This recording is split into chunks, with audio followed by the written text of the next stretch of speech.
आज आम एक सुंदर सुंदर ऐतिहासिक दिन आम भद्रक जिला तथा आम भद्रक संसदीय क्षेत्र विभिन्न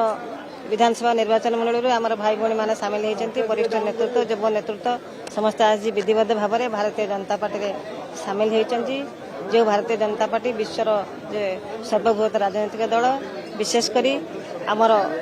जे कि यशस्वी प्रधानमंत्री नरेंद्र मोदी जी आदर्श अनुप्राणित होई एवं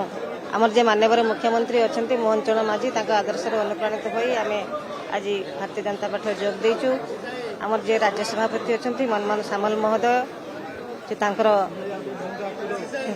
तांकर आदर्श अनुमोदन क्रमे आम आज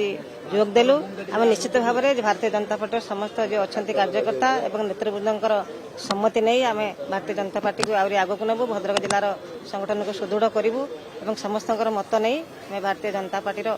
में समस्त मिलमिशी काम करूँ।